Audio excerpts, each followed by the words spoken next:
Welcome to Choose Views with Richard Chew. Get ready to dive into a world of insightful conversations and thought-provoking discussions. As progressives, our job is to have an all-inclusive, full-on assault with all of our players. A show that will focus on moving our political, social, economic, gender, and cultural conversation forward. And all of our players means all of our players. It's Choose Views. And now, here's your host, Richard Chew. Good Thursday morning, progressives. Yes, and welcome to the December 19th, can you believe it, 2024 edition of Choose Views, 773-763-9278. We are here. You can text us, you can give us a call, and we will talk with you. And if I like your text, which I always do, I'll read it or parts of it so that Henry can laugh at me and go, yes, you're being Mr. Goofy-faced, Richard. But anyhow, guys, welcome to Choose Views, 773-763-9278, Facebook Live, TuneIn Radio, YouTube, Twitter Stream, iHeartRadio, and yes, email me at richard@WCPT820.com. As always, catch all of our shows. You know where to do that by subscribing to our WCPT podcast on Apple Podcasts and Spotify. And that's where you can get my colleagues, my other great radio folks, Joan Esposito, Live, Local, and Progressive, Patty Vasquez, Driving You Home, and The Big Picture with Edwin Eisendrath, Out Chicago, with our great folks there and our other interviews. And, of course, the long version and the short version of Choose Views and many of our interviews and posts that we have there. So you can check us out and you can get all of our good stuff, as you always hear me say, by checking out our Heartland Signal digital platform at heartlandsignal.com, where all the good stuff is. So welcome to the show. It's Thursday. We are clipping along. I go back to something that my aunt said to me years and years ago. She said, don't wish your life away. In other words, I can't wait. I wish it were the weekend. It'll come. The weekends come. It always comes. The weekend comes, and then the next week comes. So, we're getting close to the end of this week, and that means we're getting closer to Christmas, and then New Year's, and then starting off a new year, literally with a bang. And we're going to come out fighting, y'all. We are. I have a question that there's a couple of questions, and it's in part tied to something that I read. That Tom Hartman posted that I thought was really right on point the other day. And the question is, where the hell are the Democratic warriors? And are they ready to fight, ready to take the fight to Trump? I said, listen, I said it the right way. Are they ready to take the fight to Trump and his fascism and the GOP machine? And that leads to, so that question is relevant. It's going to be relevant every single day. And let me take a quick moment to do a little bit of early house cleaning. Today we have our good friend Kurt Herner from Akron. Thank you. From Akron, that will be joining us, along with a gentleman named Marc Jarsulic, who is a chairperson with the Democratic groups in Summit County in Ohio. He's going to be joining us as well today. So looking forward to that. And then in the 7:30 hour, we will have another great guest with us, and his name is Marc Jarsulic, and he's with the Center for American Progress.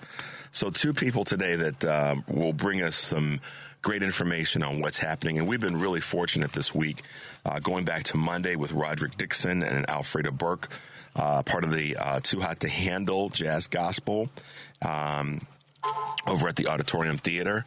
And I'm going to turn my phone off. Sorry about that, guys.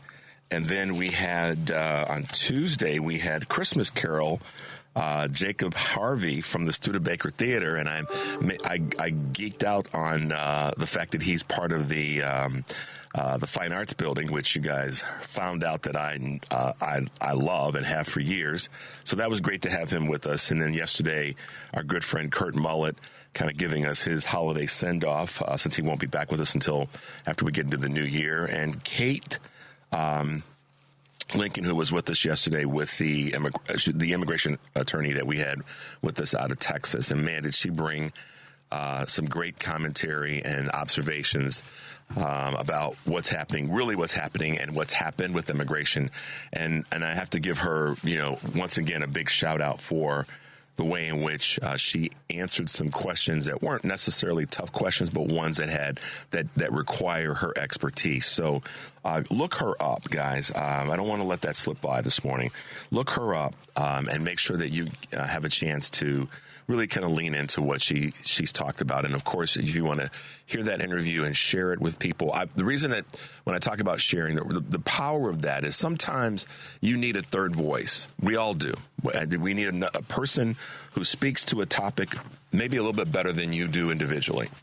And immigration is a concern, a big concern throughout in our country. But what she talked about in terms of factual experience is important that you guys get that clip and listen to it again. You can go over to Heartland Signal and check it out. Because what I want you to be able to sit back and do when you listen to that is say, how many people do I know? Who do I know that needs to hear what she had to say about what's really happening when it comes to immigration? And what immigration's real, ugly underbelly is all about. This is one of those times when I talk about sharing that, give you a little bit of a playbook. Share something with somebody who you may have, and yesterday we talked about this. Brett called in and others called in talking about, because my question is, how do you deal with, my ongoing question is, how are we going to be dealing with the people in our families and our networks and our crews that, they slip and tell you, yeah, I voted for Trump or I didn't vote at all. How are you going to deal with that? Well, one of the reasons that I talk about sharing is sometimes it's just easier to share something that someone else has said so that you can let that voice speak to a subject matter that's important. And immigration is one of those items. And with regard to what Kate said yesterday about the ugly underbelly of the conversation around immigration from other than the southern border, she nailed it. And so I want you guys to grab that clip from Heartland Signal and share that with, or not that clip, but that interview segment, and share that with people when they talk about the conversation around immigration, so that you can let someone that's an expert talk about what it's really about. So there, I just needed to say that because it's posted, it's there, and you guys can share it. Now, great guest this week. It's been awesome having the folks on with us the past 3 days. And like I said, we have Marc Jarsulic with us today, and that's going to be great. And then we've got Marc Jarsulic with us as well in the 7:30. In the 7:30 hour. Sorry about that, guys. Excuse me. Big cough. So, where are we going? Back to my comment about the Democrats that are fighting and are going to be ready for the fight. And how do I want to position this? Are there going to be Democratic warriors that are going to step up and take the fight to Trump and his fascism and to the GOP? And I've seen some signs of it, and the signs that I've seen are promising to some extent. And then I've seen some others who are giving the impression that they're capitulating or considering capitulation, or we're just going to get along. We're just going to go along to get along. So that being said, I really want to point out the importance of Democratic leaders across the country in local, regional, and national offices girding themselves and stepping up, being ready to step up for the fight. See, just because someone says that just because someone gives you the impression that they're going to try to bully you around doesn't mean that you have to take it. It just, you can't allow yourself to acquiesce, particularly when you know that by acquiescing or acquiescence, your actions or inactions end up hurting so many people or causing harm to come to people because you didn't act.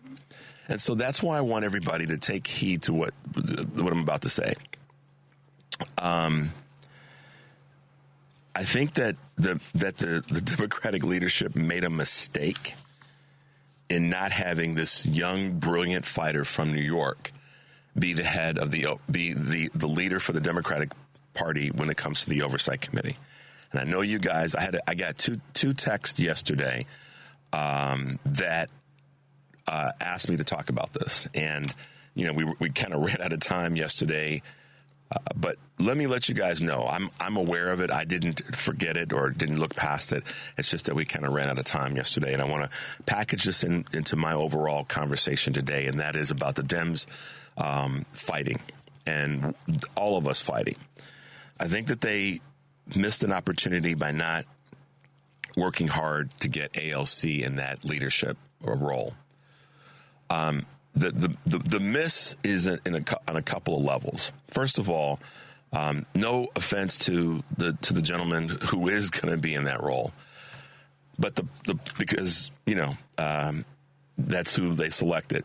But the problem is, I think a lot of people want to see some changes, and they want to see some changes, and when we kind of repeat the same thing over again, it gives people not suspicion, but they question, what are we doing? And so we, talk a game about change and doing different things and what did we learn and, what's the lesson from this election? And, no offense to Jerry Connolly at all. But, and, this is going to touch the nerve of ageism. But if we're trying to bring younger folks into the party, if we're trying to bring younger voices, younger energy, chronological youth, and in politics youth or younger, then we've got to, the Democratic Party has got to stop and say, in my observation, and this one, I didn't talk about this earlier in the week because I sometimes I like to let things, even though they're the news of the day, I like to let them bake a little bit. And largely because I want to be able to formulate some thinking around it and then talk about it and give you guys space to talk about it. And so if the conversation that the Democratic Party has been trying to have is, what do we learn from this election and what do we want the party to look like and feel like as we go forward? And how do we, as I talked about yesterday, reach that 69 million folks that didn't even register, that didn't even vote? I can't say they weren't registered. What is one of the things that we need to do to inspire those people to come out? And for certain, repeating the old playbook is not part of that, because then the perception is y'all didn't learn a damn thing. You're going to do the same stuff over again, which means that we're going to be in the same end result all over again. I could care less what the Republican Party does and how they run their shop. Okay? And I know we got to take a break because we're tight today with our guest. And, there's some things that the Republicans are trying to do right now with regard to what's happening with our budget and all that. But when we come back, I'm going to talk a little bit more about this. Did we learn a lesson? 773-763-9278. We'll be right back.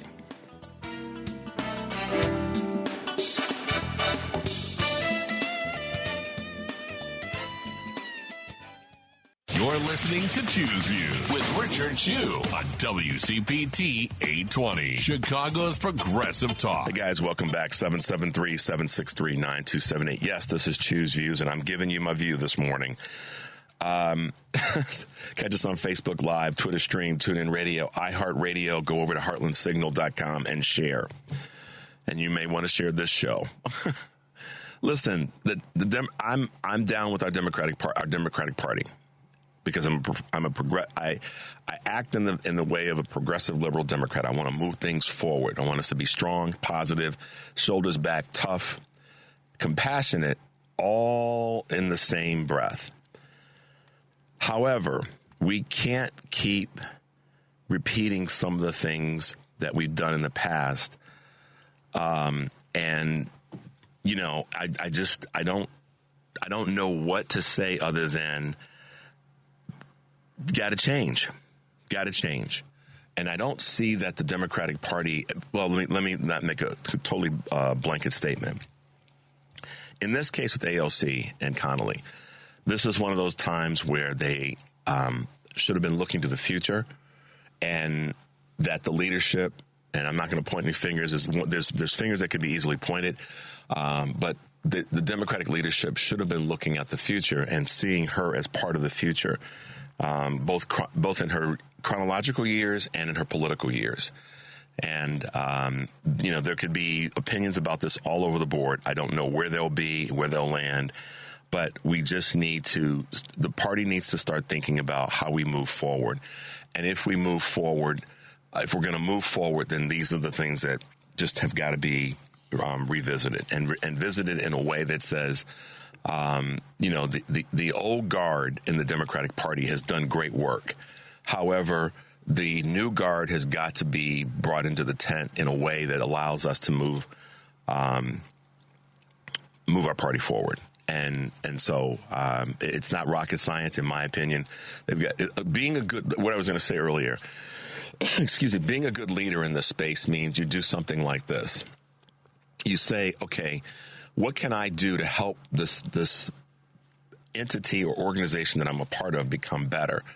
And to make it better, that's defined by a lot of different things. But you map those out, and then you say to yourself, here's what I want to, how I want to contribute. And sometimes that contribution may actually mean stepping aside. And stepping aside in a way that says you can still be part of the process, but your contribution may be less like it's been in the past. And then finding the people, finding the resources and all the rest that allow you to say, my vision for the future of this party or this organization is X. And this is how we're going to map this out. And these are going to be the players. And yes, all of our players means all of our players. That's how I look at it and say to become stronger, 2, 3, 5 times stronger. You lean into that. And that is what my concern, disappointment, observation is right now with this oversight committee vote in terms of who is going to be a leader and a voice that the country needs to hear. AOC's voice is a strong voice. She has made it clear. Jasmine Crockett, they've made it clear that they are not going to sit back and take any of this Republican garbage. So there you go, guys. I needed to say that out of the gate this morning because I don't want to see the Democratic Party continue to make these kinds of mistakes because I think that the turnoff is going to be to our younger voters. And that's not. I'm not being conclusive in that. I'm being. I'm somewhat being observational, but also hopeful that they kind of get out of their own way here and realize that they've got to make the changes that are forward thinking and forward movement changes, and that will help to draw in those people who decided to sit on the sidelines. Okay, we can't fix what what the Republican Party internally is doing. We can't fix that. We have to be prepared for what they do externally. And to that end, as I'm going to make a little bit of a pivot, one of the things that they're, as you guys have heard, are trying to do right now is mess with our money.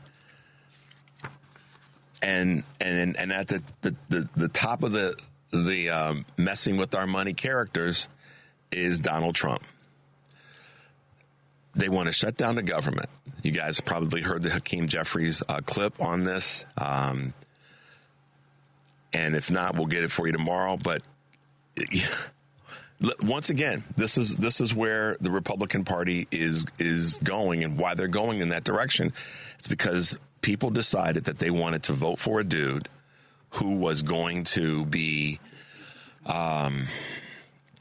telling the Republican Party to do things like not vote for the border bill, and that created a huge problem, and the country didn't want to make Donald Trump responsible for that.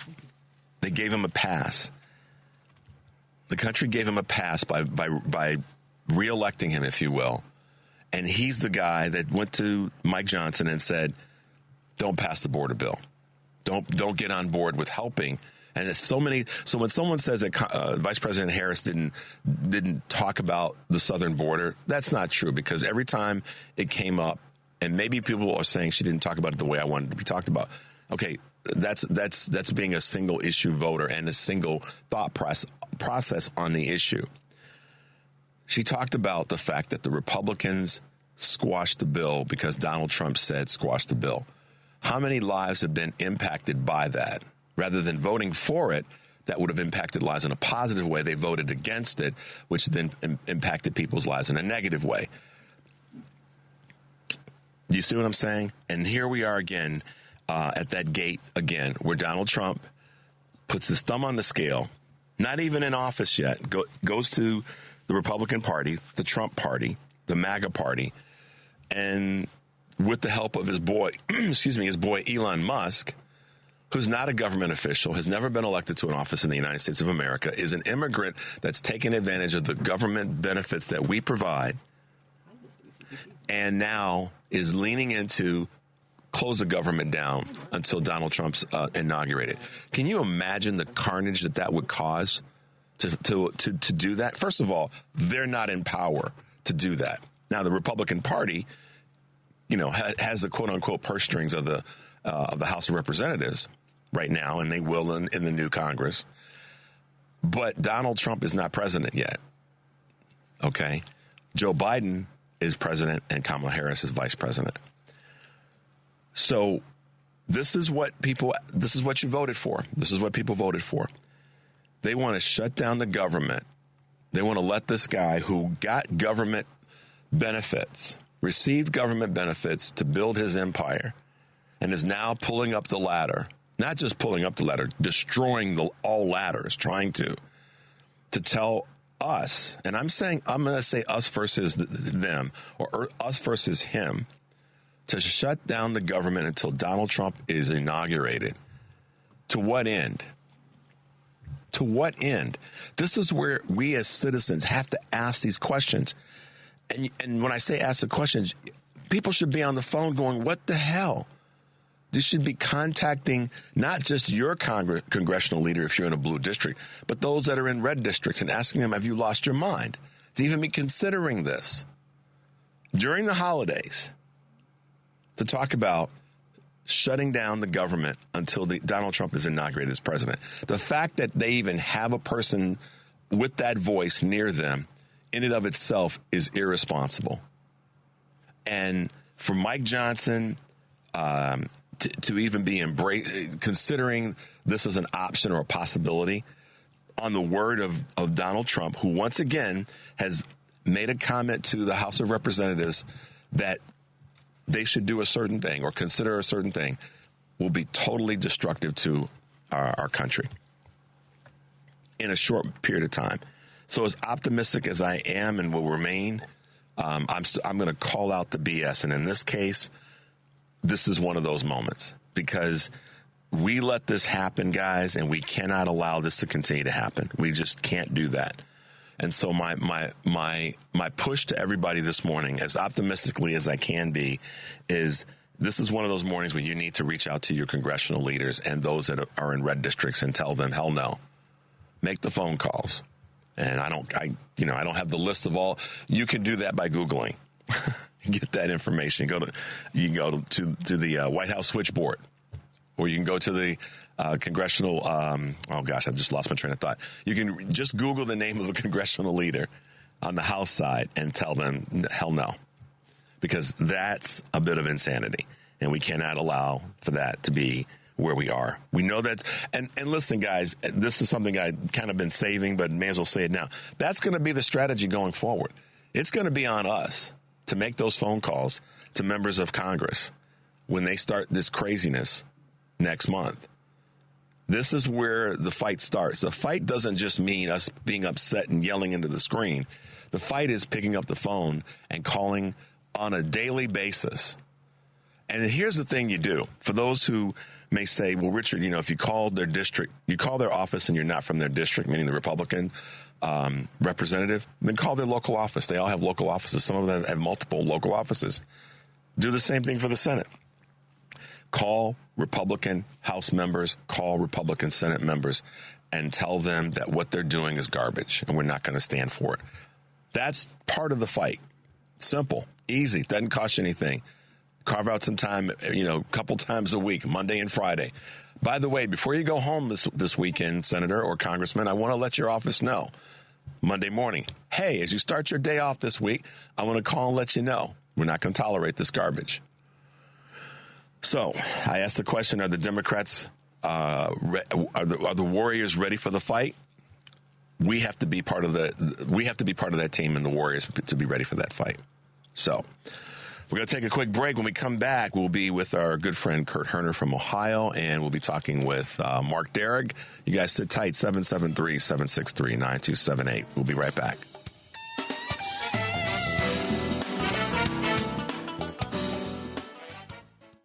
It's Choose Views with Richard Chew on WCPT 820, Chicago's Progressive Talk. Hey guys, welcome back to Choose Views, 773-763-9278.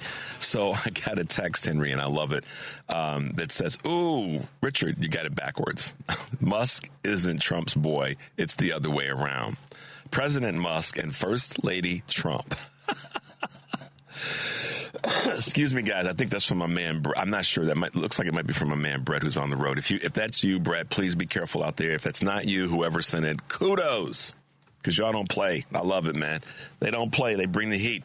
All right, guys. Listen, we're going to be busy this morning, so I got to keep my commentary short so we can enjoy the wonderfulness of the guests that we have. As usual, we like to bring you folks that are in a local space, that are doing some things locally and have the opportunity to help us better understand local politics, whether it be here in Illinois, in any other state in the country, and definitely in Ohio. With us this morning, of course, is our man Kurt Herner from Akron, Ohio. Along with him, we have a gentleman from the Summit County Democratic Party. His name is Marc Jarsulic. Marc, good morning and welcome to Choose Views. Good morning. Thanks for having me. And Kurt, good morning. How are you doing this morning? Good morning, Richard, and thank you. I'm doing just fine. It's a little chilly here, as Marc will testify to, but, we're getting it done. We're getting it done. Well, listen, Marc, Kurt and I could talk forever and ever and ever. We're going to try not to do that this morning because we want to. I mean, we could, man. And you know Kurt, and you know he can talk, and so can I. So we're gonna kind of keep our foot partially on the brake this morning. I have been saying for the longest time, and now that we have kind of come through this election, one of the things that I've been saying is that for us to regain quote unquote political territory, we have to start doing a better job on a local level when it comes to our local effort, our local party, our local organizations, to make sure that we get people who are in communities out to vote. Voting for in local elections. And that means everything, getting involved with local organizations. And you definitely, in your career, both professionally and in the, for lack of better words, the political activist arena, you've been doing that. So take a couple of moments and tell us a little bit about your background and what you're currently working on and what you see is the future for the Democratic Party. Well, that's we need a couple of radio shows and a lot of time to get through all of that. Well, hey, man, you can come back. It is well, first, my background, I grew up in a union household. I have a union job. I've been, like anything else in life, you have to be involved. So I got involved early with my union, stayed active with my union, have been on the political scene with our union for the last 28 years.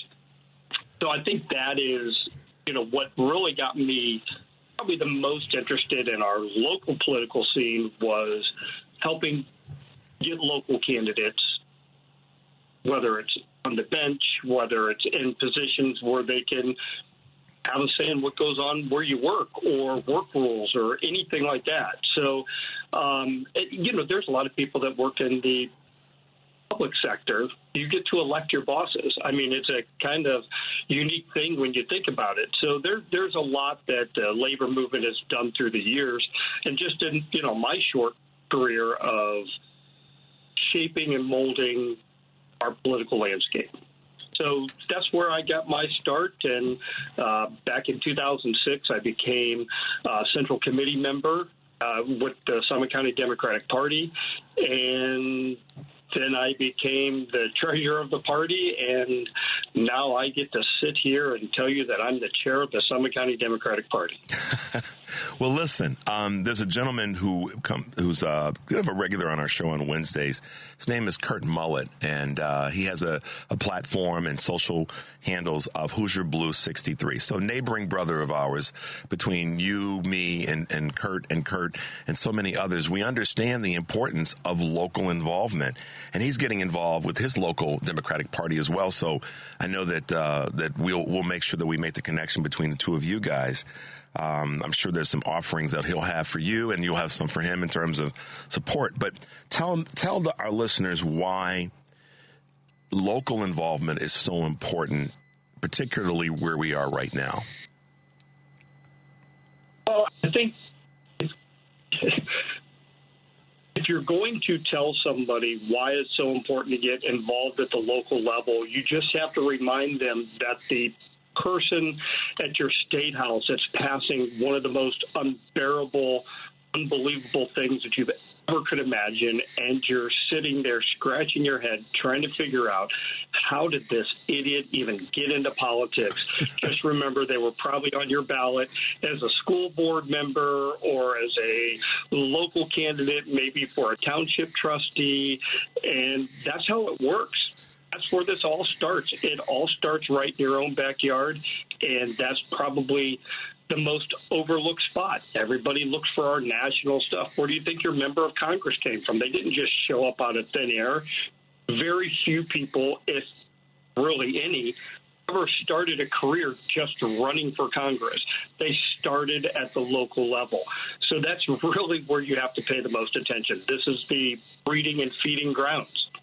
We have here in Illinois a number of, Illinois has always had an impact on national politics, and that you don't have to look too hard to see the number of national politicians that came out of Illinois, specifically Chicago. And we've got a pretty good, and I'd say that probably, and I'm not being a homer here in saying that, but I'd say that Chicago is probably more than any other big city in the country, of our top 10 cities, really known for that. The Chicago political machine, the old Daily machine, and all the rest of the monikers. But we definitely do understand local politics. And I want to ask you this question. How do we get a better message to the country, but to the individual, local markets, I say local markets, local communities, of the importance of that? What is it that needs to change or needs to be enhanced to get that message more readily available to more people, that we've got to get and stay involved in local elections? Well, if I had the answer to that question, I probably wouldn't be here today talking with you guys. I would be selling my books and everything else. That's a tough question, because there is no easy answer. There's no one-size solution. We're in somewhat of crazy times, and I've had a lot of people ask that same question. There's a lot of people that are questioning our leadership, questioning how we message, why we message, and let's be honest, Trump's an anomaly. This is something we've never experienced before. National pollsters known worldwide for their high quality, their accuracy, their craft and what they do, and they're not even anywhere close, right? Mm-hmm. So I think we have to step back, and we have to just think, where do we go from here? And I think the big question is, we have to call out the lies. That's probably the best message I can give to anybody right now. I think you were alluding to it earlier. We have to call out the lies. We have to stay vigilant on, this is what you were promised, this is what they're doing, and we have to call out the lies. I have a question, Mark, or more of a statement here. You talked about your local involvement, people's local involvement. You mentioned you were a county precinct committee person or county central committee person. You told Richard and me a story a couple weeks back about how important that position really is in our local politics. Yeah. And can you kind of give a decent, or not a decent, but like a Reader's Digest version of what you told Richard and me about that? Sure. I think we were talking about putting someone on the ballot. Yep. Was that what we're talking about? That's the one. Yeah, that's the conversation. Absolutely. Yeah. So, and your local, each political party, so both the Democrats and Republicans, they have their central committees. You have your organization. You have to follow state and federal laws and all that fun stuff. So we had a situation where we had a local judge retire, leaving a vacancy that under state and local rules required us to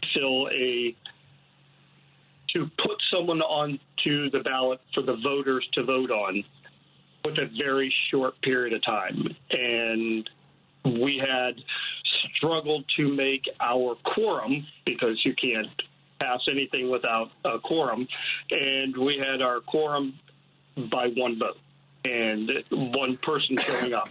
So it's super, super important not just to get involved with your local party, but also super important that if you do get involved, that you're active and you're going to participate, because it could have been detrimental to us. So the person that we ended up getting was one of our local judges, was a magistrate who we put on the ballot by one person. Now, she won the vote overwhelmingly, but we had one person was what we made our quorum by, and legally got this person on the ballot.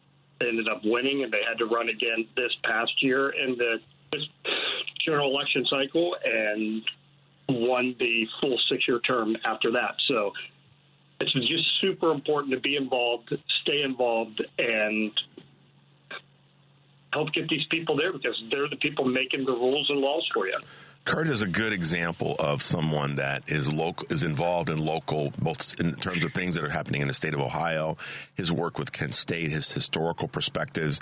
And as we go forward, and, this is something I was talking about before you guys came on, this situation that just took place on a national level with regard to the Oversight Committee, I positioned it as this is one of those times where the Democratic Party kind of, stepped in the not best way possible as it relates to the youth of our party. So if you could, Mark, chat a little bit about that, and what does that mean? How do we go forward when it comes to the chronological and the political age of our party? Well, young people have to show up. It's that simple. If you're going to sit here and post your stuff on all the social media and bash our political system and how we all do it and talk about us old timers and we don't get the young people, you got to turn around, you got to show up, and you have to vote. Your message has to be at the ballot box. So I want as many young people as we can involved. I want more people showing up and being a part of the process. But it also means you have to get off social media and the internet and actually go knock on some doors and talk to neighbors and get out there. And you just can't wave your hand in the air on social media now. You actually have to get up there and talk to people.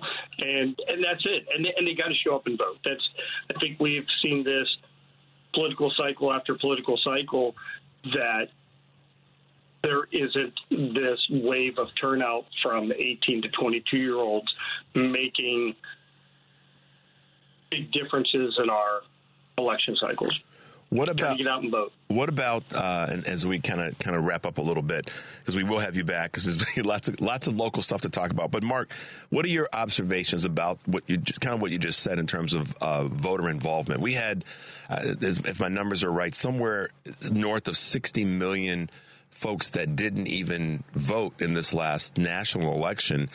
How do we, big question, but at least not how do we fix that, but what are your observations about things that we can start to do to affect that? And I'm taking voter suppression kind of out of the conversation for a moment, because they're kind of cousins. But in terms of not participating, what can we do as problem solvers to affect that? I think the first thing we have to do is recognize, why are they not voting? When you talk to those who are registered and they didn't show up, were you just too busy that you forgot there was an election? And I think those days are long gone. Everybody knows what's going on. I think there is so much noise that people tune it out and refuse to, excuse me, they refuse to make a decision. We have a lot of people that just shut down and refuse to make a decision. How do we reach them? How do we get them to understand that importance? It's a good question that I wish I had the over, that wand, or I can just wave it and make them show up. I think it's having community conversations starting at that smallest level, neighborhood groups, local organizations, because people are going to trust their neighbor more than they trust a national, spokesperson. So it's always been true that politics is local, and I think that's probably where we need to start, is forming more of our local clubs and getting involved in your local organizations, because all politics is local. Yeah. Kurt, any last thoughts or questions for Mark as we wrap up?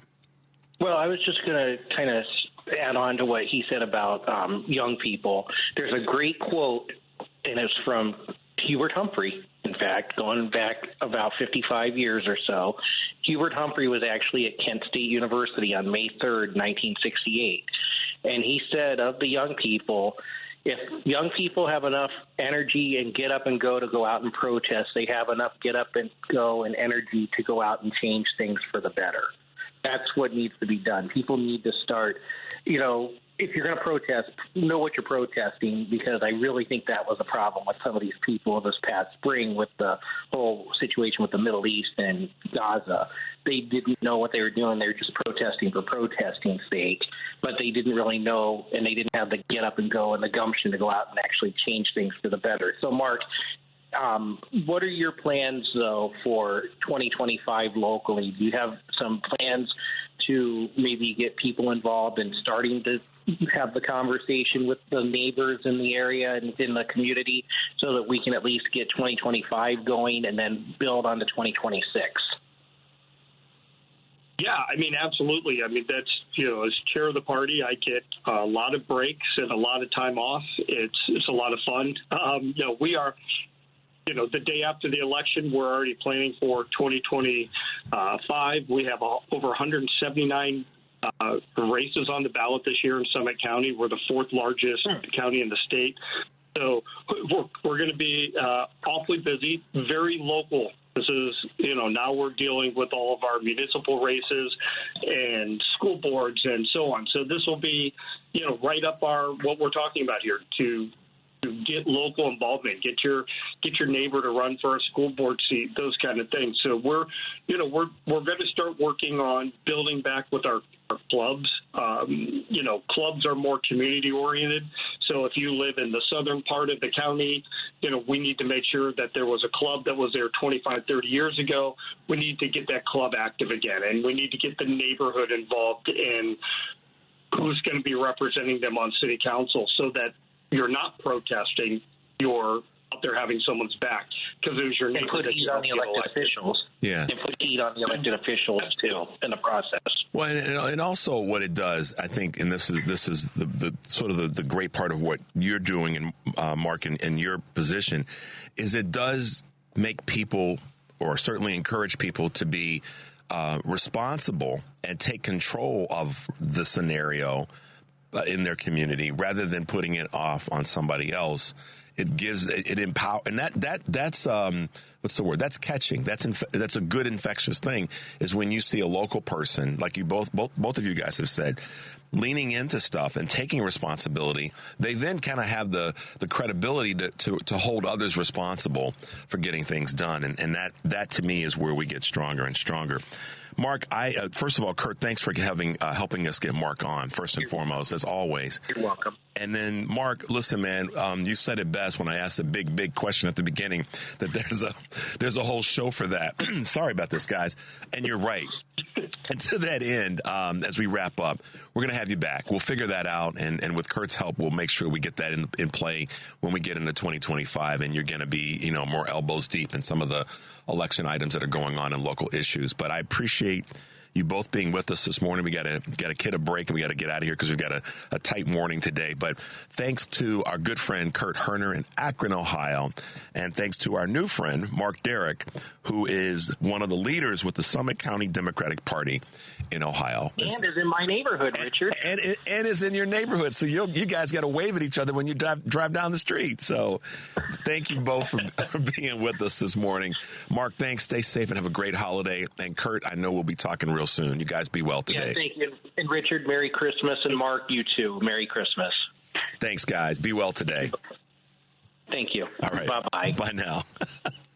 Kurt's funny. And he's in my neighborhood. Thanks to both of those guys for being with us this morning. We will hold off on should we hold off on taking a break, Henry? We'll get through.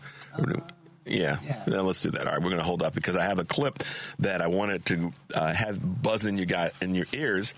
Again, a quick wrap up. Marc Jarsulic is a chairperson with the Summit County Democratic Party in Summit County, Ohio. I've talked about this before, and I know we're going to talk about it again and again and again. To get the powers of the AOCs and the other younger voices, we do have to, get behind them and push them and encourage them. And that starts locally and just does. I mean, the story, as the story goes, and I don't know how much truth there is in it, so I'm going to just speak this as sort of what I heard. AOC was, she was very vocal when she worked in the bar or restaurant that she was a part of. That voice started there, and look where she is now. There's so many other parts of our folks in our party that are like that, and that started. I mean, we talked to Congresswoman Robin Kelly, who started locally, and Lakeisha Collins, local. We've got to really, really retake that territory, guys, and I'm going to be championing that as we go forward. We talk about this here at the station. What's next? How do we go forward? And part of it is making sure that we're leaning into the local politics that are taking place and local candidates that can be those big voices on a national level. And as we get to the top of this hour, in terms of some local things that I want you guys to be aware of, kudos to our folks here in Chicago, and kudos to our people on a state level. We obviously, you guys may have heard, and I didn't talk about it a lot, but, Mayor Johnson kind of got his oars in the water and got his wheels lined up the right way and scrapped the property tax hike in the budget plan. And the good news, or the reason that news is good, is I think he realized that you got to listen to the people that are part of your constituency. And you got to lean in and listen to the people who are your partners in terms of being elected as politicians in any area. And here in Chicago and in the state of Illinois, that definitely has to happen more. So kudos to the mayor for getting his head right. And I say it that way because that's how I mean it. And that he realized that the city council and the citizens of the city of Chicago and have to have a say in what goes down in this space. And the city, did pass their fiscal year 2025 budget with no property tax increase. And that's a good thing. I got an email from my third ward alderman, Alderwoman Pat Dowell, about this. And she's another one of those champions. That's a local voice, if you will, but she gets it done. I have to give her flowers, so to speak, because she fights She fights and she fights for the city of Chicago. It could be a micro issue like getting a light installed, a stoplight installed, or a stop sign installed in the community, in the ward. Or it could be on bigger issues like public safety. And in this case, as it relates to the city budget, she is a fighter. And if you don't know who Pat Dowell is, if you're here locally in Chicago, you need to Google her name and look her up. She is one of the champions here in the city of Chicago, and I'm proud to be part of her ward. So shout out to 3rd Ward Alderwoman Pat Dowell. Those of you who've been in Chicago for a while is another local thing I wanted to talk about. Years ago, there was a tragedy that took place on the near south side of Chicago at what was formerly known as a club called the E2 nightclub, where you guys may or may not remember, this is basically at 23rd in Michigan. There were a number of people who died and were injured due to a failure in the city, not in the city, but in the buildings,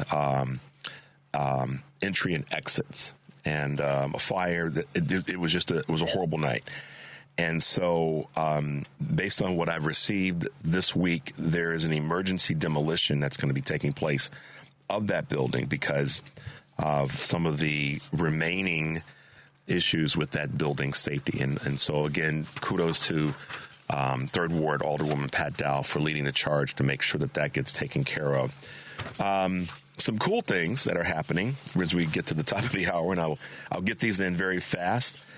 There's a new holiday rom-com, Christmas in Chicago, that's going to be taking place or being filmed partly filmed up in Lincoln Square.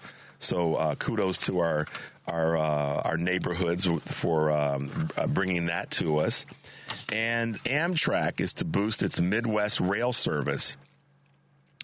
Union as part of the Union Station makeover, which is coming. So that's going to be kind of cool to see taking place. The Chicago Hub Improvement Program is definitely going to be leaning into improving Union Station and also the boosting the rail service through Amtrak. And last but not least, in terms of local stuff, kudos to Lieutenant Governor Juliana Stratton, who's been on our show, and kudos to our Governor J.B. Pritzker. They have made it clear that your medical debt won't impact your credit score. So kudos to them. They're doing the right thing for the right reasons, as the lieutenant governor is quoted, doing the right thing for the right reason. $72 million of medical debt has been erased for over 52,000 Illinoisans. That's a budget decision that improves the state's budget, but it also improves our economics because if folks are relieved from that medical debt and can spend it on other things, save the money, invest it, that's a good thing. So kudos to our local folks. I wanted to get that in. We're going to take a quick break, guys. 773-763-9278. We'll be right back.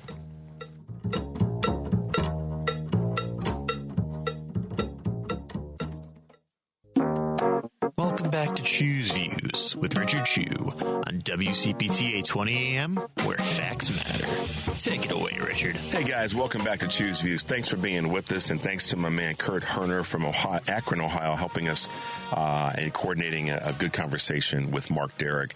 Follow him, guys. I didn't get a chance to ask him how can you find him, but Google his name, and you can, or send me a request, and I'll get you his information. But one of the things that I'm committed to is to make sure that I can be a connective tissue, if you will, for the folks that we need to support throughout the country, whether they be a local person like Mark or they be a national person. One of my key objectives is to do that, and to provide you guys with a connective tissue or a link or whatever, so that you can get involved. Like I said yesterday, even though with our guest yesterday that we had on, Kate Lincoln Goldfinch, this woman is on the front line of something that is hard as hell now and going to get harder. So we have to stay behind those folks. We have to let them know that we've got their back. And sometimes I can tell you just from the text that I get on the show and when I get an email, that little bit of messaging from somebody, a complete stranger necessarily, stranger in the sense you don't know them, but somebody that's looking out for you that says, hey, Henry, stay in there, dude, I got you. Imagine how much more wind it's going to put under Lincoln Goldfinch's wings to get an email or a text from somebody that went to her website or went and found her and said, "Hey, we appreciate what you're doing." How Mark's going to feel to get a message from somebody that says, "Hey, Mark, we understand the importance of local politics and local effort. I got you." That's why I talk about sharing, why I talk about reaching out to folks, and why it's so important that the work that people are doing on a local level, that we get involved with that, if nothing other than to reach out to say, "I got you." It does a lot. You can just put yourself in this position. When you get a piece of mail, and this time of year is a good example. You get a Christmas card in the mail, that puts a smile on your face. I don't care who you are. It just does. You get a card in the mail right now. You're like, "Oh, wow." So just kind of take that same thought process and feeling when it comes to our politics, and think about the people who are out here doing the work, how good it'll make them feel to get an email or a text from somebody or a letter from somebody that says, "Hey, we got you. We know the work that you're doing is challenging, but we got you." So that's all. That's why I ask you guys as many times as I can to do that, because folks need that kind of encouragement.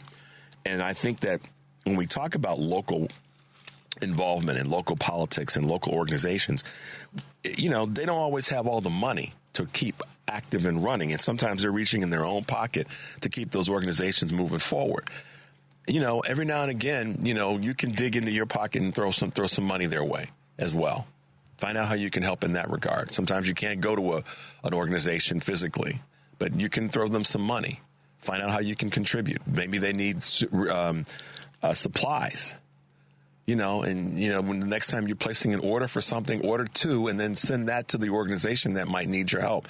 And the only way you're going to know about that is to contact those local organizations and say, "How can I help? What do y'all need?" Then, when you're placing an order on Amazon for something that's a usable, order two, and that extra one, get it to the organization that might need it. It's little stuff like that. And I'm going to tell you that this didn't come from me necessarily. I'm the vessel. My mother used to do that. And that's why I say in terms of doing local stuff, my mother used to get an extra, and she'd say somebody might need this. And it kind of gets me choked up to even say it. But she used to say, "Let's get an extra one, put it up, because somebody might need one too."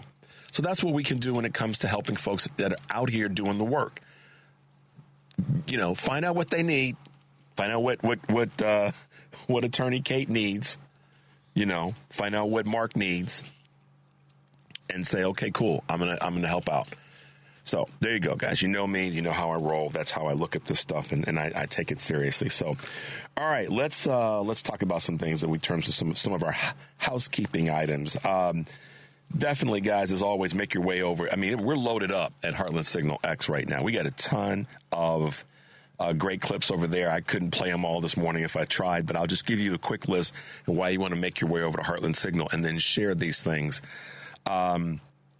We've got a great clip there about RFK meeting and talking with Tommy Tuberville, those two knuckleheads.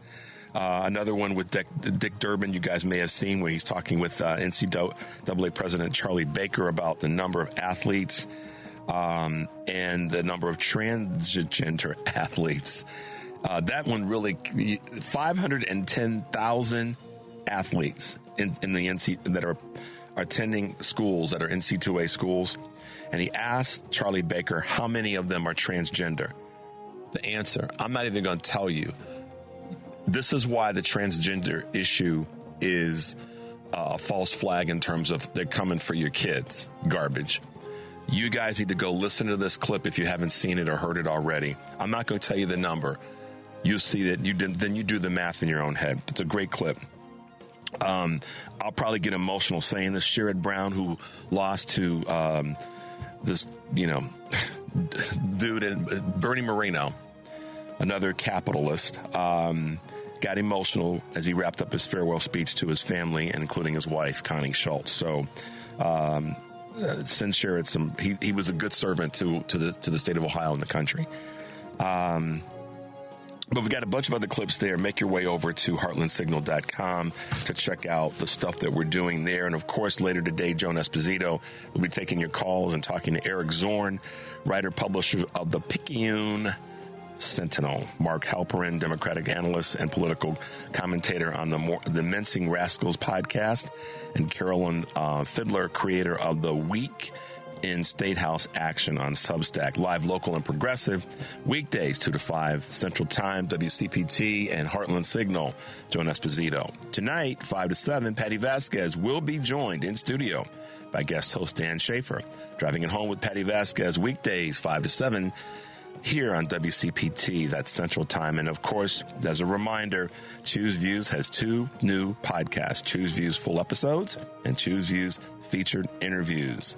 You can get those, obviously, at heartlandsignal.com/choose-views. Check us out, guys. Henry, we got some stuff to give away.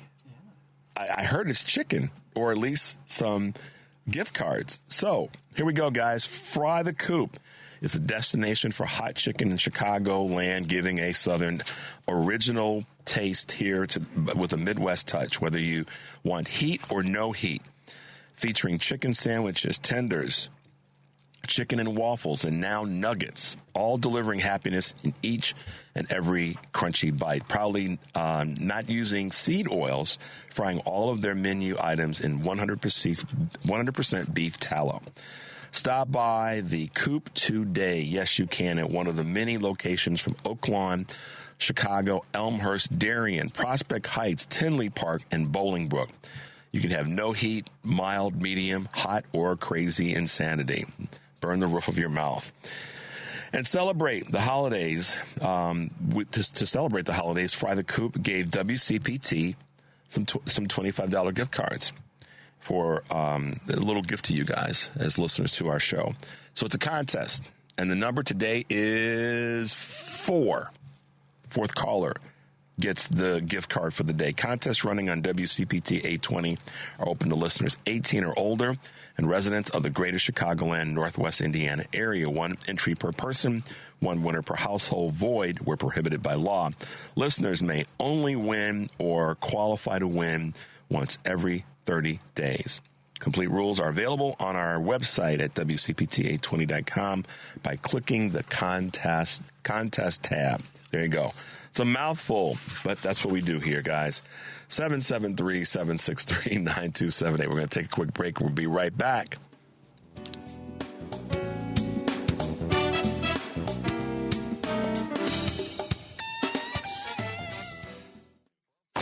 It's Choose View with Richard Chew on WCPT 820, where facts matter. Hey, guys, welcome back to Choose View, 773-763-9278. Yeah, got a contest, guys, so give us a shout and we'll get you a gift card if you're the right caller. Before we went to the break at the top of the hour, I was talking about some local things that are happening, and I wanted to just kind of circle back to one thing in particular, and that is that Lieutenant Governor Juliana Stratton and Governor J.B. Pritzker had made it clear that they're doing the right thing for the right reasons in terms of next year, medical debt won't impact your credit score in Illinois. That's a big deal. And, you know, we'll talk about this obviously over time. But it's a big deal because it's about our government saying, sometimes we can't do everything for everybody at the same time, or even sometimes at the right time. And even our local folks, our mayor here in Chicago, our county people, our regional county people. And, I can give you an example. One of our followers and one of our elected officials, Natalie Ziemba up in McHenry County, says it to me all the time. Richard, there's so much that I want to get done. I can't get it all done at once. And she said this to me, not that it was a private conversation, but in private. I just hope that people can be patient so that I can keep working to get things done. And she's committed to that. I've had that conversation with other people who are local leaders and local organization runners or runners of local organizations, I should say. It takes some time. And that's where we come in as supporters of our local officials like Mark Derrick, is we have to lean in and help them and be supportive of the work that they're doing, because they can't get it all done sometimes at the right time or at one time. And that's where this is why I emphasize the importance of being involved locally, is because a lot of times the local officials, like I said before, don't have all the resources that they need. And sometimes the most important resource is knowing that there's a person there that may be a volunteer that they can have to help get certain things done. And what that does for you, I believe, is it then gives you the understanding that, yeah, this is tough. And it's not that people they're not doing anything. It's just that it's tough and they need more support. I believe that. And I believe that if we can, get behind what they're doing and help them understand that that it's not easy to do in terms of the effort, that it's encouraging for you, but it's really encouraging for that elected official or that person that's been appointed to the head of an organization that might be a volunteer, not necessarily a volunteer organization, but a small organization that's doing local work. So I promise you guys I promised you guys that we're going to talk about local items, and we're going to continue to do that time and time again. My other good friend and colleague, Allison Longenbaugh, who's out in Naperville, city council person, same thing. Hard work, local, but those local items make a difference. And so, both of those ladies deserve shout outs for taking on local politics and being elbows deep to make sure that things get done. So shout out to Allison this morning, and shout out to Natalie, shout out to Mark in Ohio, and the folks that are doing the local work. We've got to get behind them. And Mark said it this morning, that involvement gets people inspired. So, and most definitely shout out again to our Lieutenant Governor and to our Governor Pritzker for them making a decision to do the right thing to help many people here in the state of Illinois, which is going to ultimately help our economy. See, that's the thing. You can't dog politicians all the time and not have a vision to say, hey, you know what? This is how that's going to help people. It's not going to hurt anybody. This is another one of those times where focused with the right energy, progressive liberal Democrats do things to help folks, not to hurt people, not to take anything away. Yesterday the stock market had a serious bump in the road. And I know that I know that there are people that will say certain things about how the stock market's performed this last 7 to 10 days. But let's be honest. The things that are peripherally happening, for example, having this external wealthy dude known as Elon Musk having influence on the House of Representatives and the way that they're perceiving our budget, our federal budget, i.e. shutting the government down. That's dangerous language. But yet, people voted for that out of willful ignorance, as my good friend Bob Sherrill says, willful ignorance, or just stubbornness and arrogance. And do you realize how many people would be impacted by that happening? Did you take a breath and go, damn, a lot of folks could get hurt by that? Or were you just so willfully hateful of people who were brown skinned or may love differently than you do, or want to see that the children get fed to go to school? Are you that sad and angry and disappointed in your life? And that PO'd at the world that you're going to vote, you're going to lie to yourself that it was about eggs and the price of gas, when we knew it really wasn't.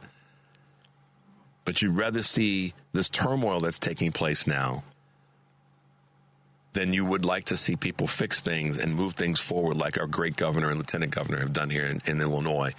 And that our mayor got his head right. And y'all know I would say that to his face. He made a promise or ran on a certain thing, and he tried to test the waters, and folks said, no, we're not doing that. That's how it works. But he got his head right, in my observation. But we've got to remember that this phrase, elections have consequences, at no time better this is true right now. The turmoil that's taking place for the House of Representatives is because people decided that they were going to give this dude a pass. And what's so funny about this conversation from the right all the time, and I do say all the time, maybe I should say oftentimes, from the right, you always hear them saying, well, the Dems have, George Soros, who's messing up with everything. He's creating this, he's causing that. Y'all got Elon Musk, and he has not his thumb on the scale. He's got his whole palm on the scale.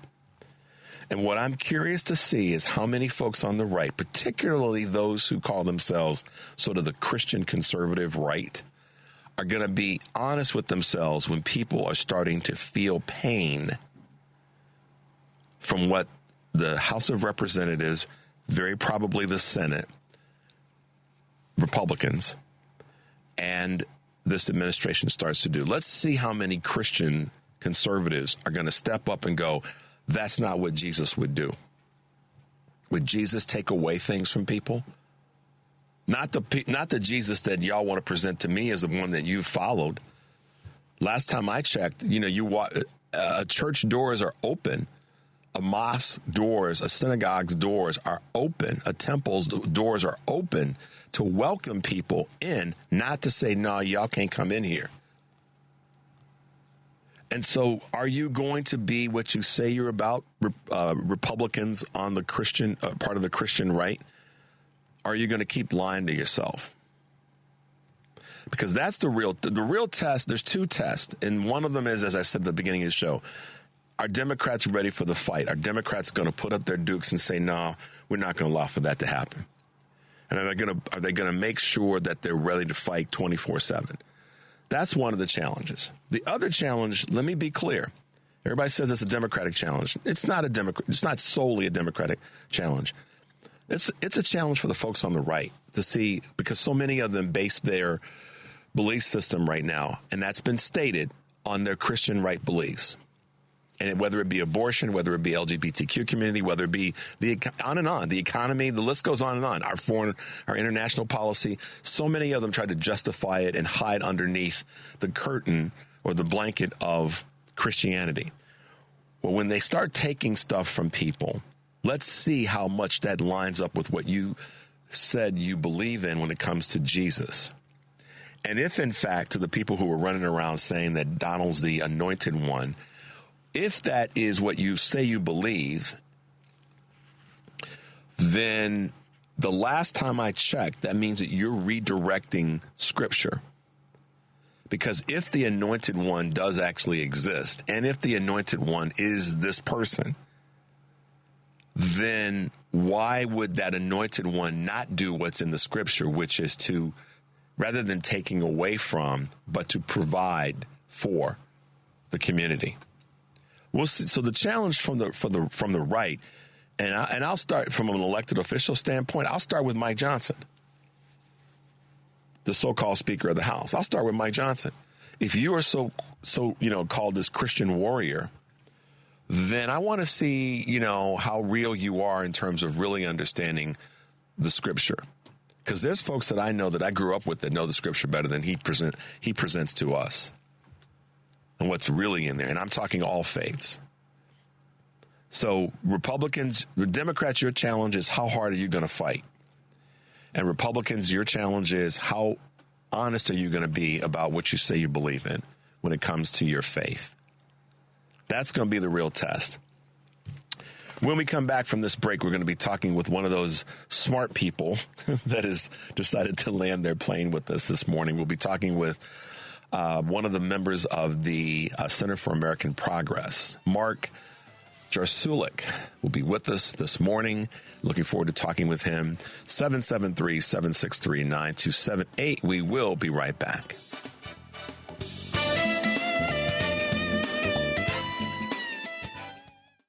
Welcome back to Choose Views with Richard Chu on WCPT 820, Chicago's Progressive Talk. Hey guys, welcome back to Choose Views, 773-763-9278. So I have to give a little bit of a quick shout out, Henry. One of the individuals that sent me a text said, Richard, please don't say order from Amazon. When what you mean is to order online. And you're absolutely right. It's funny, my brain went, you shouldn't have said Amazon.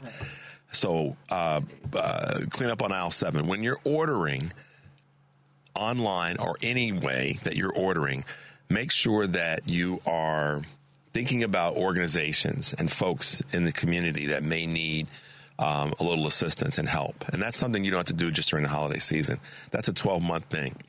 And to that end, thank you for the text. I'm not quite sure who that is.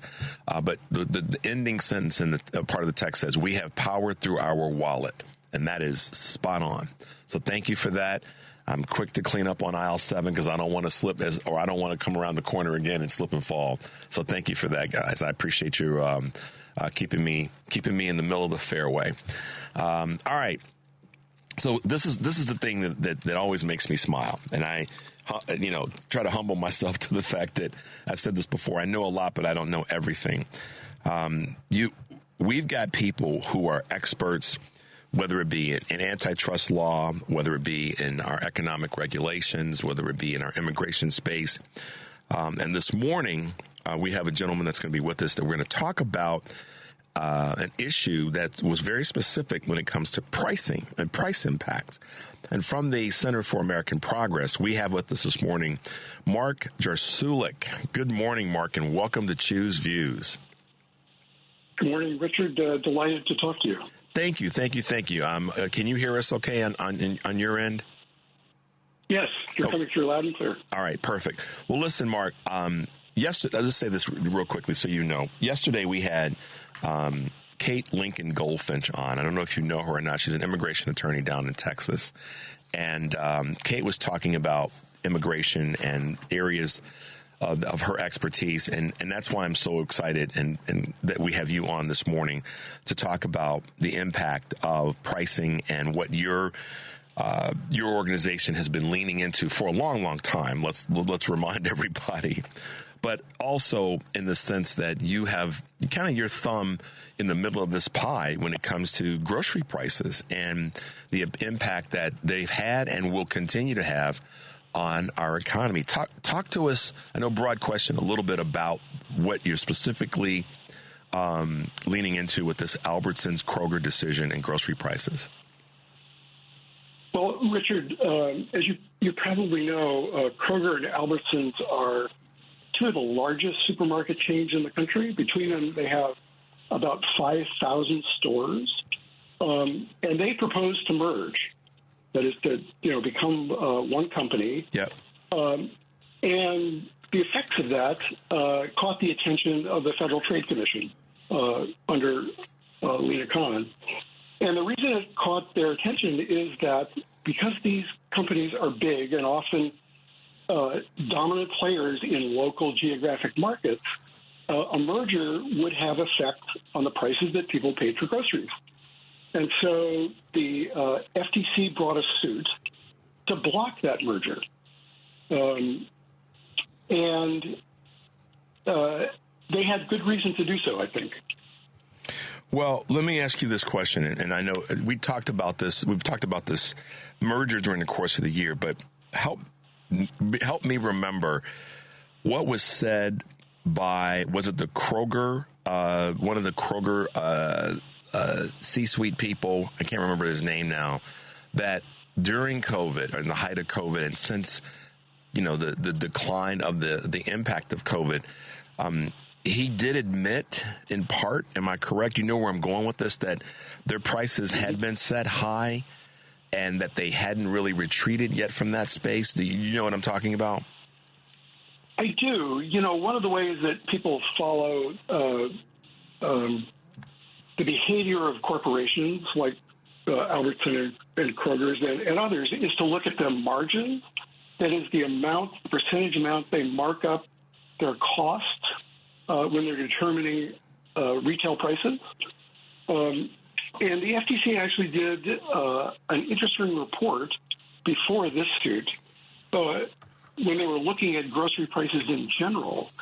And what they discovered is that during COVID, large chains raised their markup, that is, raised their margin from a previous peak of 5.6% in 2015 up to 6% in 2021 and up to 7% in 2023.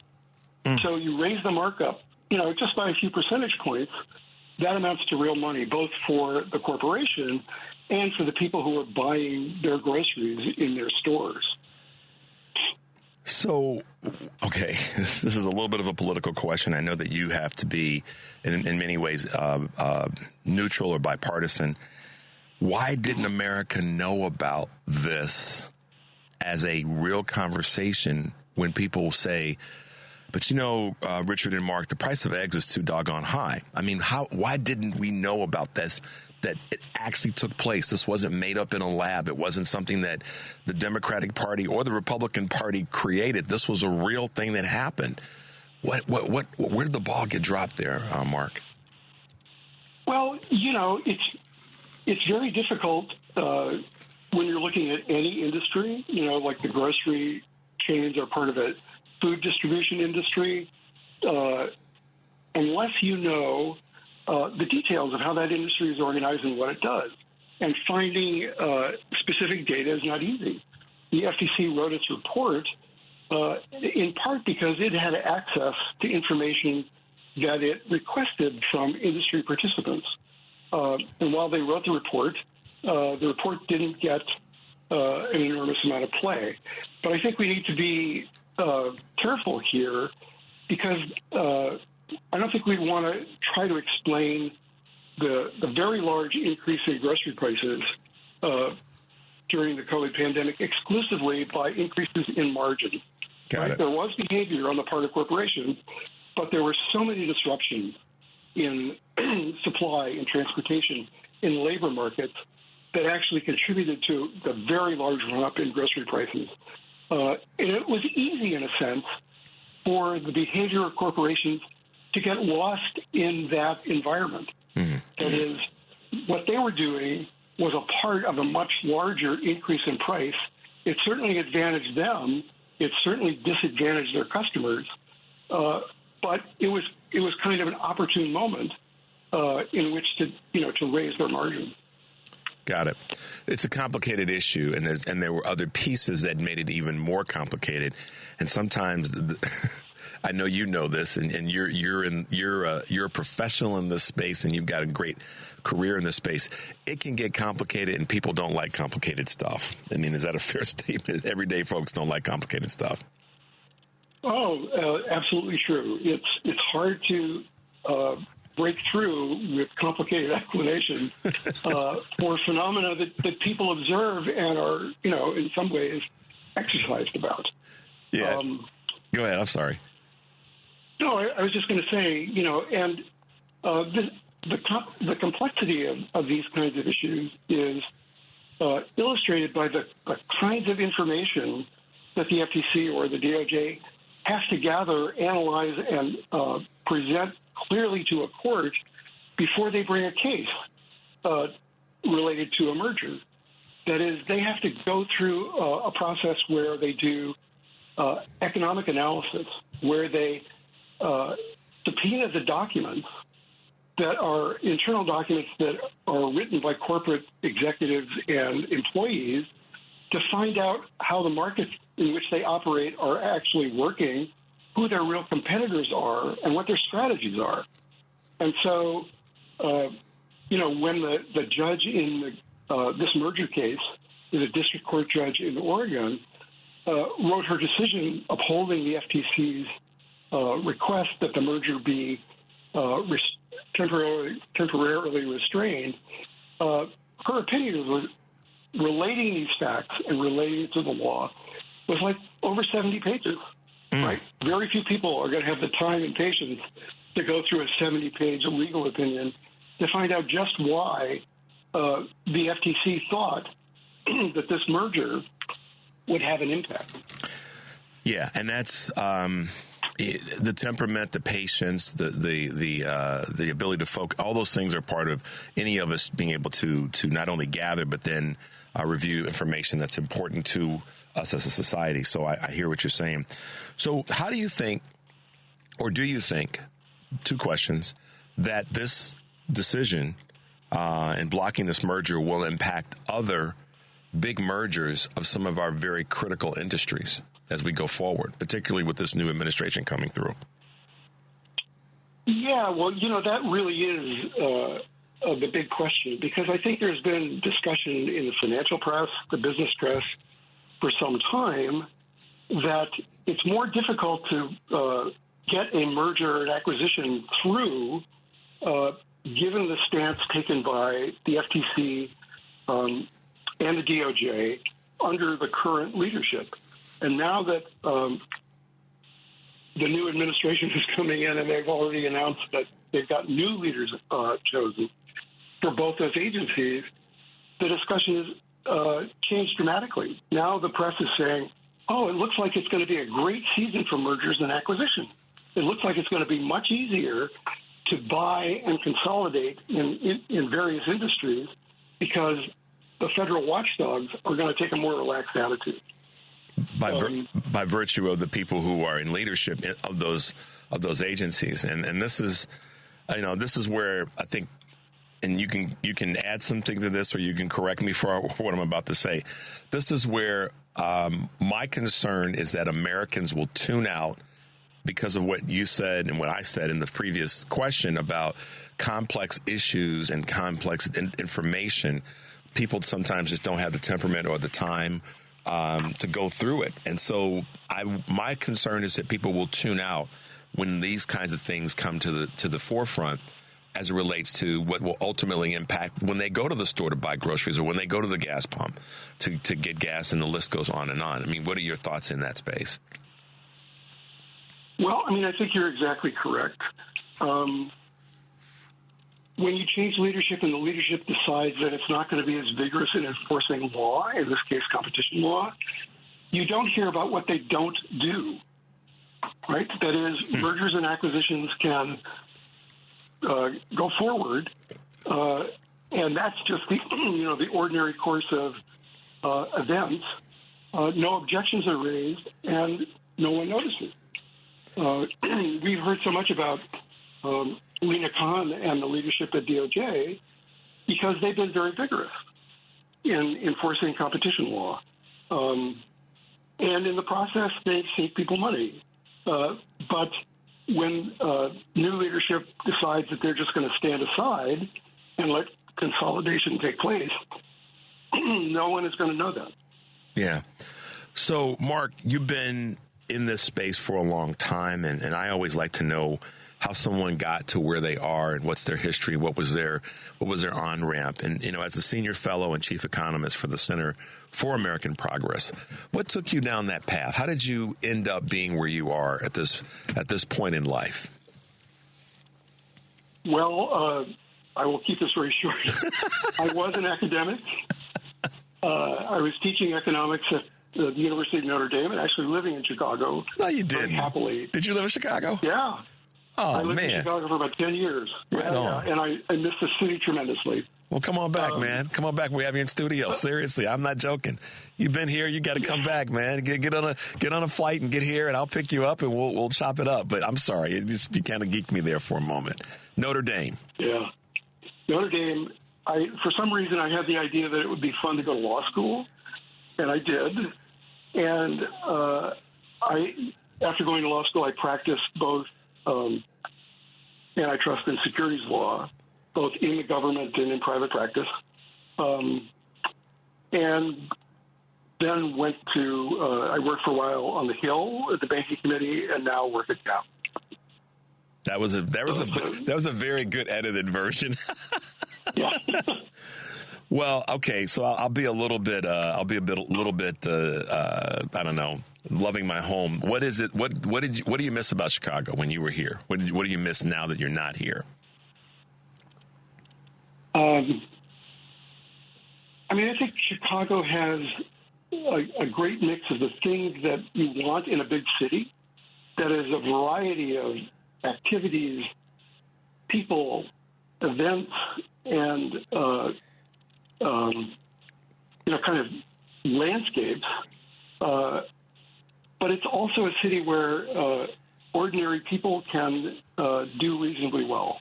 It's not some place like Manhattan where you can't live there unless you have incredibly high income.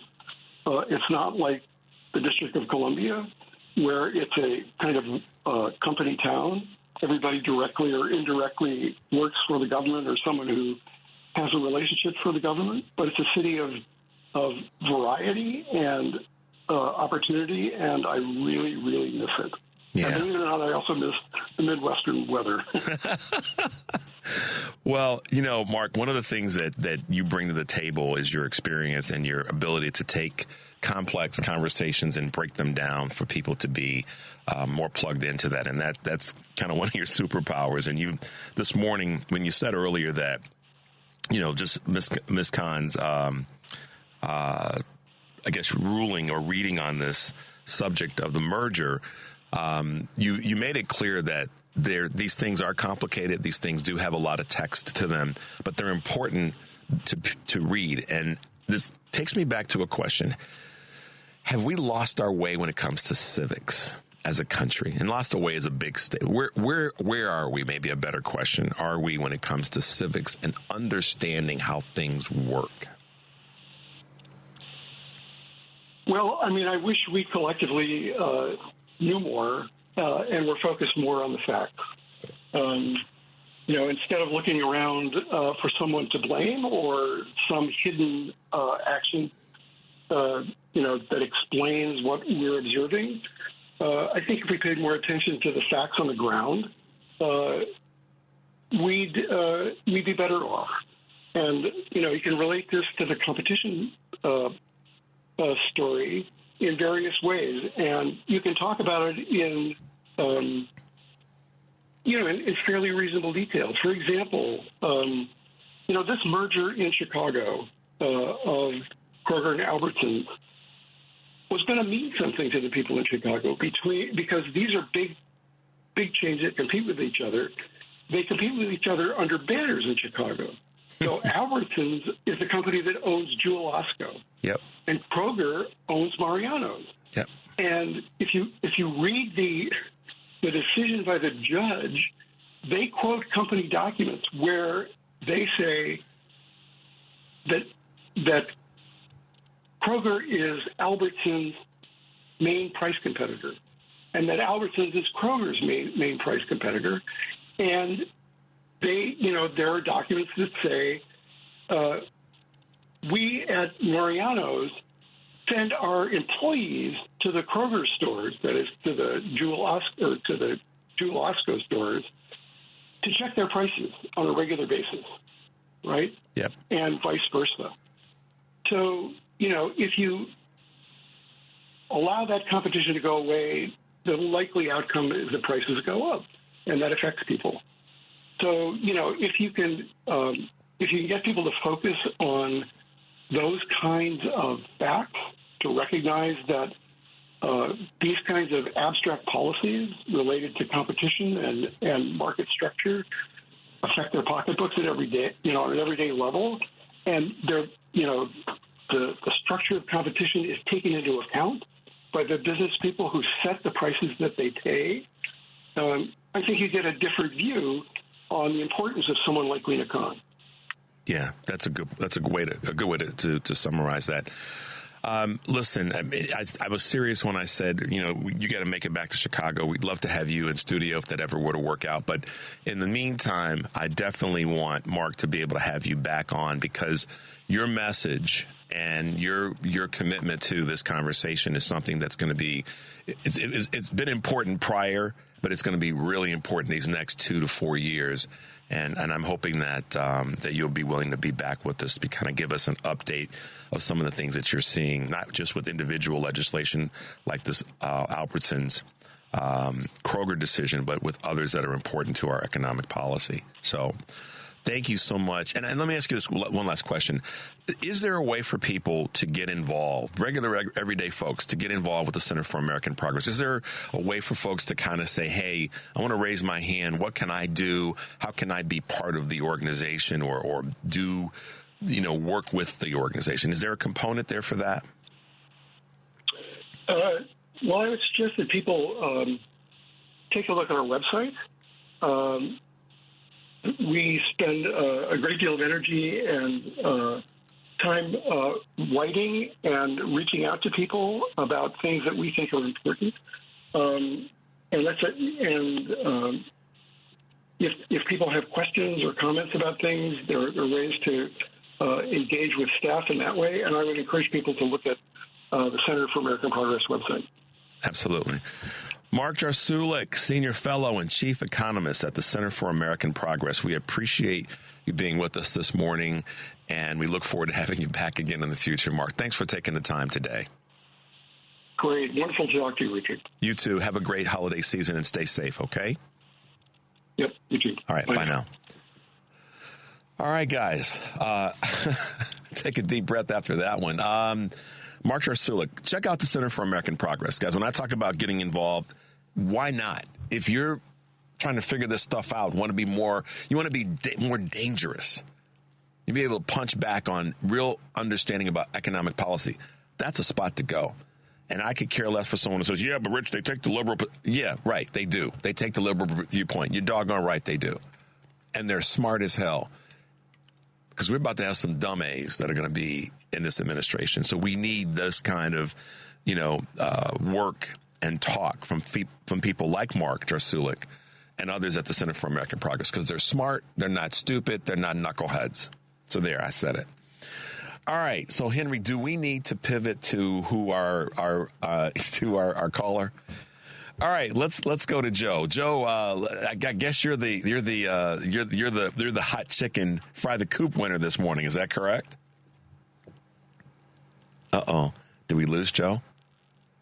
I don't know. All right, well, did you get his information? You're going to do all that? Okay. Oh, are you there? Did we lose him? Oh, man. All right. Well, Joe, listen, congratulations. Enjoy your gift card, and Henry will make sure we get all your information. So listen, guys, one of the things that was critically important about what Marc Jarsulic said from the Center for American Progress, at least in my take, is that I asked the question, what's happening with civics? Is civics lost? Where are we in that space?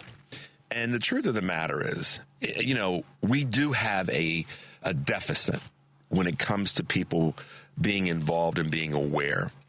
And I like what Marc said about that as it relates to making sure that people know more and that are willing. And it's a lot of times it's complicated stuff, but we do have to have more involvement. And you heard me say earlier when we were talking with Mark Derrick about getting involved in local.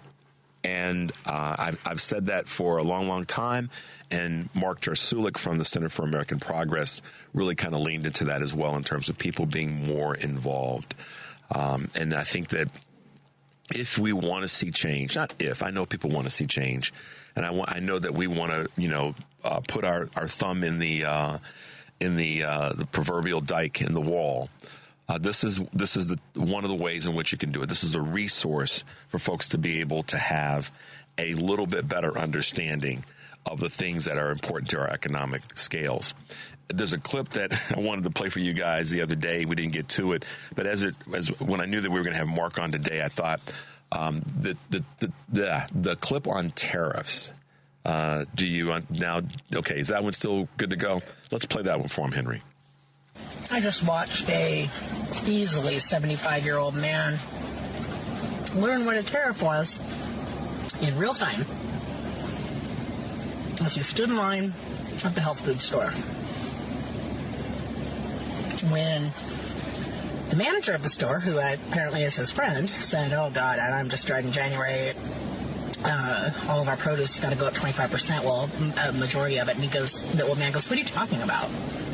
And he goes, "He's putting in tariffs on the first day from Mexico, and, all of our tomatoes and avocados and everything from Mexico, so most of my produce is going to go up 25%. He goes, No, he's going to put a tariff on that." And the manager looked at him and said, "Yeah, and I have to pay that tariff. So then what do you think I'm going to do?" And the old man stepped back and looked at him and he goes, "You're going to pass it on to us." Yeah. That's why it's important to stay plugged in and stay involved, because a lot of people voted thinking that the tariffs were going to be placed on somebody else, another country and so forth and so on. But in fact, real time, this person had the experience of it's going to be coming out of your pocket. And it's sad in many ways because a lot of people, put out the aura that they know more.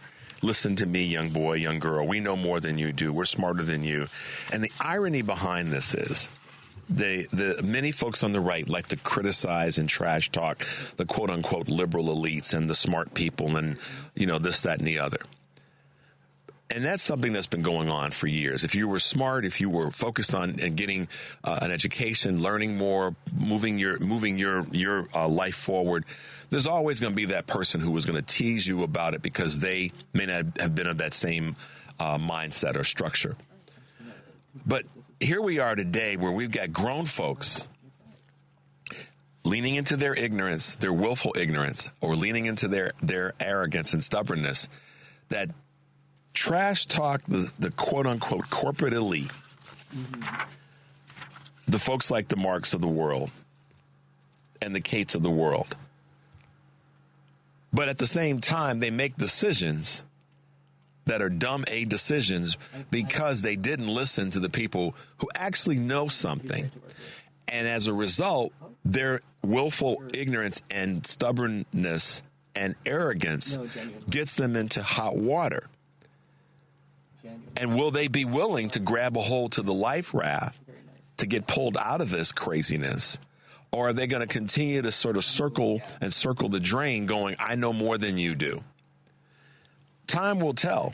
But like I said earlier, the two challenges that I see, certainly two of the biggest challenges are Democrats need to be prepared for the fight, from top down, bottom up. And Republicans are going to be tested to see if they're liars. And I'm talking about everyday voting population people. If they're liars or if they're truth tellers when it comes to what they said they voted for. And that time will tell. And speaking of time, we're running out of time here. So what does that mean? You guys got to take a deep breath. Make your life count. Because guess what? We'll be back tomorrow. We'll see you then.